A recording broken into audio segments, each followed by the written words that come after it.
Queridos irmãos e irmãs em Cristo Jesus, Palavra de Deus, neste segundo domingo do tempo comum que iniciamos, nos fala de algumas características, algumas notas em específico que dizem respeito a nós. Ao ouvirmos o profeta Isaías, o Senhor nos diz: eu não te chamei para o meu povo apenas para seres o meu servo, o que já é algo de imensa tarefa esta de sermos servos de Deus, especialmente na época em que vivemos, em que a grande maioria das pessoas pensa que é patrão e senhor e que Deus deve servi-lo. Portanto, não esqueçamos, o Senhor nos chamou para fazer parte de seu povo, para sermos seus servidores, e não seus empregadores nem seus patrões. Isso revela profundamente o porquê de toda a atividade cristã, do porquê da necessidade de apresentarmos obras diante do Senhor, do porquê fazermos aos nossos irmãos, ao próximo, aquilo que o Senhor nos mandou fazer. Porque se nós fazemos o bem ao próximo apenas por ele ser alguém como eu, ou por ser um ser humano, ou por ser cristão, ou por estar necessitado, nós caímos não na graça de ter a caridade cristã, mas caímos numa coisa chamada filantropia. Deixemos a filantropia para as organizações não governamentais. Nós cristãos não fomos chamados a fazer filantropia. Nós não fomos chamados a ser os bonzinhos para com os outros. Nós fomos chamados a servir e amar a Deus sobre todas as coisas e ao próximo como a nós mesmos. E, portanto, o serviço que prestamos ao próximo se radica no serviço que prestamos a Deus. É impossível que alguém ame a Deus e não ame ao próximo. É impossível que alguém ame ou diga conhecer a Deus e não queira levar todos os homens ao conhecimento da salvação. Portanto, é impossível ser verdadeiramente cristão, membro do povo de Deus, se nós pensamos que religião é algo privado, somente para mim e para os meus. A fé que recebemos dos apóstolos deve permear, deve inundar toda a nossa vida. Por isso não nos basta sermos servos do Senhor. Repito, são poucos nos dias de hoje, pouquíssimos que reconhecem que são servos do Senhor, mesmo entre aqueles que creem. São pouquíssimos. A grande maioria pensa que Deus está a seu serviço, que Deus lhe deve dar coisas, quando somos nós que devemos tudo a Deus, desde o nosso existir. Portanto, reconhecer que somos servos do Senhor e que isso faz parte daqueles dons que o Senhor nos deu no nosso batismo, nós vamos sair um pouco da repetição de dizer: com o batismo nós fomos feitos filhos adotivos de Deus. De fato, fomos feitos filhos adotivos de Deus, por meio de seu Filho único, nosso Senhor Jesus Cristo. mas nós fomos feitos servos. O que é o servo? É o escravo, é o não assalariado, é o que trabalha para o seu Senhor com toda a vigilância, esperando para cumprir com exatidão as ordens do Senhor. Isso é o servo do Senhor. Recordemos aqui o Santo Padre, o Papa, que entre seus títulos tem o de servo dos servos de Deus. Entre todos os cristãos, o Papa é o servidor de todos aqueles que servem a Deus. Para dizer, como servidor de todos aqueles que servem a Deus, eu sou abaixo de todos vocês. Belíssimo título que recebe o Papa. Belíssimo título que todos nós deveríamos nos orgulhar de apresentar diante do Senhor, quando um dia tivermos que comparecer diante dele. O Senhor nos perguntará por nossas obras.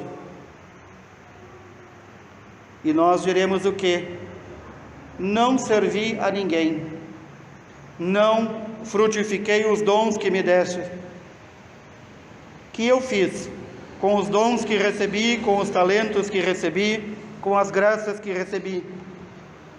Coloquei para render juros para mim, no meu banco pessoal, ou fiz frutificar no terreno da graça de Deus para meus irmãos?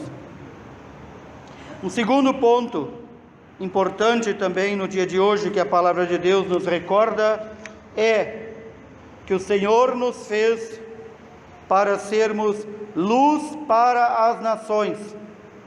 Essa belíssima expressão significa que todos aqueles que não creem possam chegar ao conhecimento da verdade e crer em Deus, e também tornarem-se servidores de Deus, graças ao nosso testemunho. Foi isso que todo santo e toda santa procurou dar nesta vida: testemunho. O Santo Evangelho de hoje, neste pequeno trecho, nos recorda ainda, faz eco ainda do Evangelho do domingo passado, o batismo do Senhor. João Batista, que veio ao mundo com uma missão: preparar o povo na perfeição para receber o Messias que havia de chegar. E o Messias veio, e ele o batizou, e ele o apontou e disse: este é o Cordeiro de Deus, aquele que será imolado por nós, aquele que será sacrificado por nós. É ele. Eu vi o Espírito Santo descer como uma pomba sobre ele e ali repousar. É ele, não há outro. Não esperem outro. É ele. É ele o único que tem a capacidade e o poder de, por meio de seu sacrifício, perdoar nossos pecados. E então, após cumprir a sua missão, João diz: eu vim para anunciá-lo, eu já o anunciei, vocês devem segui-lo. É importante que ele, Cristo, cresça e que eu diminua. São João Batista, podemos dizer então, ao início do Evangelho, é o primeiro servidor de Deus, o primeiro servidor do Filho de Deus, o primeiro servidor do Espírito Santo, aquele que vai, faz o que foi mandado fazer por Deus e sai de cena. Isso é um servidor, isso é um servo, isso é um escravo do Senhor. Ele não se vangloria, ele não se anuncia, ele anuncia a Cristo, ele aponta a Cristo. João foi, portanto, o cumpridor exato desta ordem. Eu não te chamei apenas para ser o meu servo, mas para ser luz para as nações. Repito, esta mesma ordem que nós recebemos no nosso batismo: ser luz para as nações, ser luz para todos aqueles que não creem. Não uma luz que vem de nós, mas anunciar a verdadeira luz, que é Cristo, e que ilumina verdadeiramente todo homem que vem a este mundo e que busca a salvação.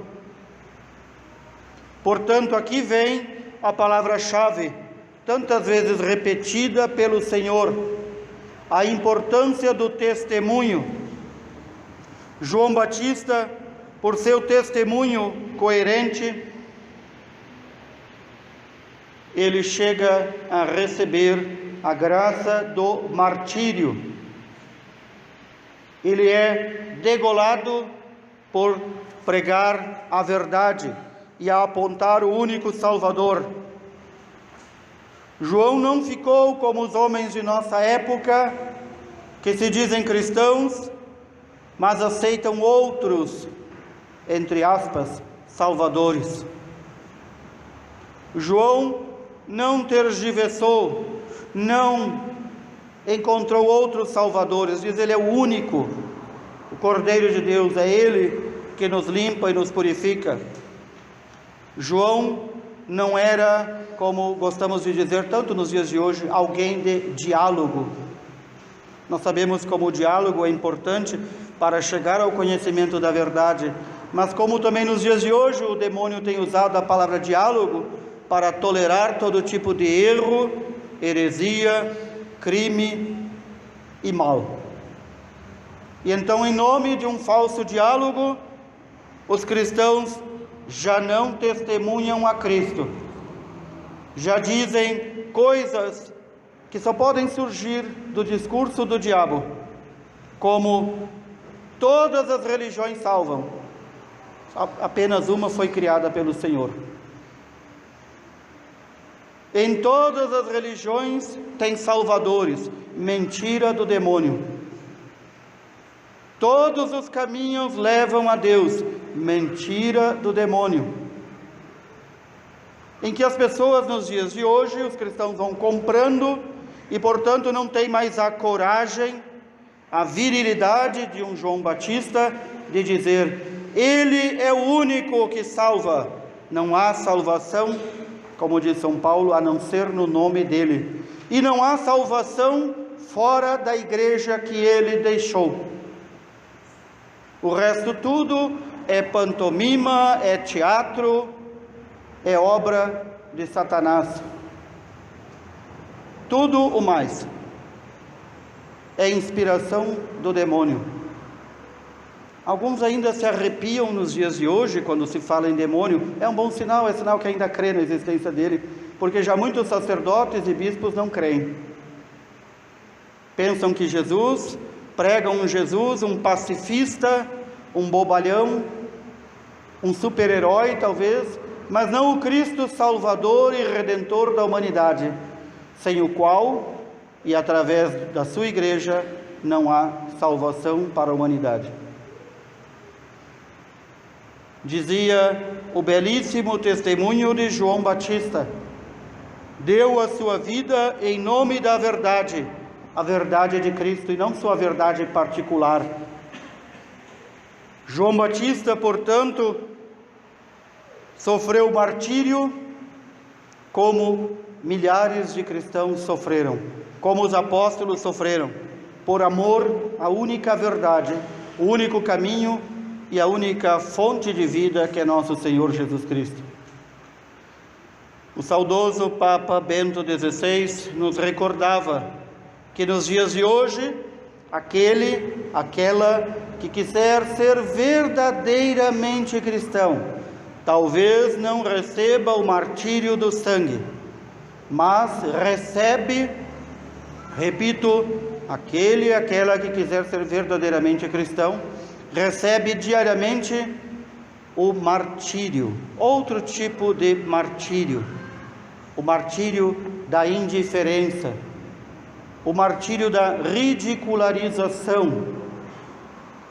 Aquela que quer ser verdadeiramente cristão é motivo de piada e deboche. E Satanás conseguiu que muitos que pertencem ao povo de Deus também entrem nesta onda, usando aqui a expressão da Sagrada Escritura, na roda dos escarnecedores, na roda dos piadistas, daqueles que, quando vem alguém rezando, debocham, quando vem alguém na igreja, debocham, chamam de fanático, fanática. Quando se há algum fanatismo que devíamos ter, é o fanatismo por Deus, não há outro. Satanás conseguiu tão bem que as pessoas são fanáticas por um time de futebol, são fanáticas por um cantor, são fanáticas por tantas coisas. O único que merece o nosso louvor e adoração é colocado como um qualquer.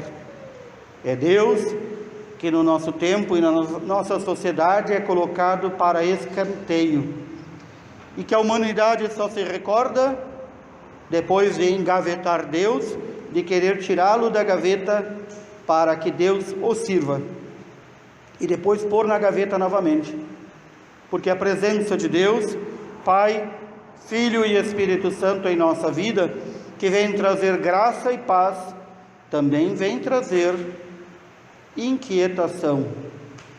Irmãos e irmãs, o cristão que não vive inquieto, podemos dizer, já está morto. O sacerdote, padre ou bispo, que vendo a massa do povo de Deus, dos batizados, viverem como pagãos, viverem como bichos, não se recordando de seu Deus e Senhor, deveria tremer, deveria ter medo do juízo de Deus, enquanto se preocupa tantas vezes com reuniões de pastoral, com teorias sociológicas e análises de conjuntura. O povo de Deus, como diz o profeta, morre de fome e sede por ignorância de Deus.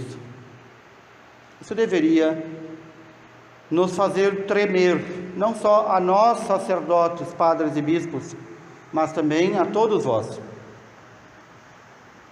Se nós pensarmos quantos vivem na minha casa, quantos vivem na minha rua, quantos vivem no meu bairro que foram batizados, pertencem ao povo de Deus, mas vivem como legítimos pagãos, pagãos de 4 costados,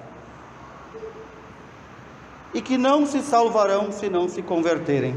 Isso devia nos levar a ficar assombrados e trêmulos, porque todos nós, sacerdotes e leigos, todos vós, somos responsáveis também por eles.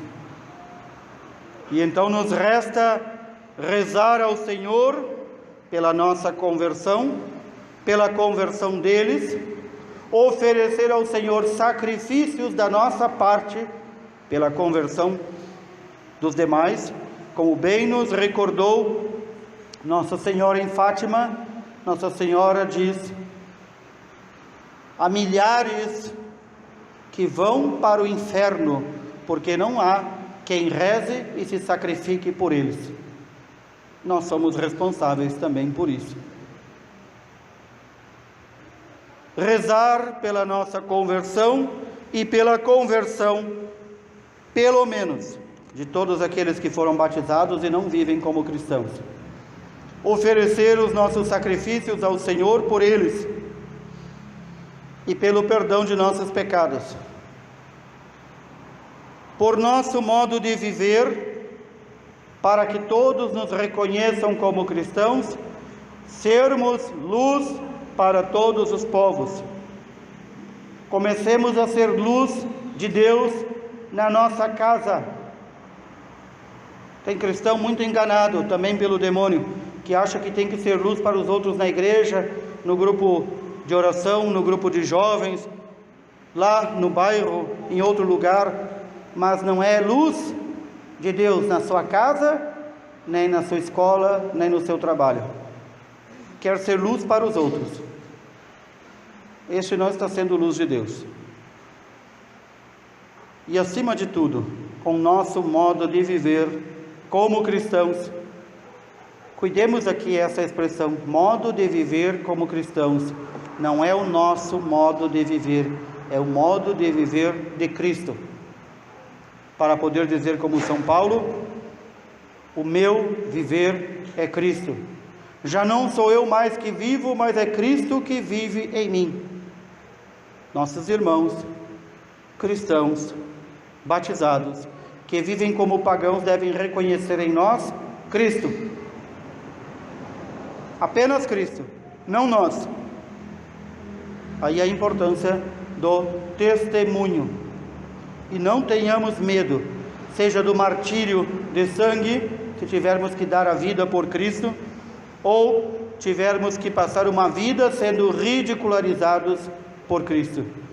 Aqueles que aceitam o martírio, seja qual for o martírio, podem ter a certeza, receberão a coroa da vitória no dia do juízo. Peçamos ao Senhor a graça de não enfraquecermos, de sermos fiéis ao testemunho que devemos prestar. Que assim o Senhor nos ajude. Louvado seja nosso Senhor Jesus Cristo. Para sempre seja louvado.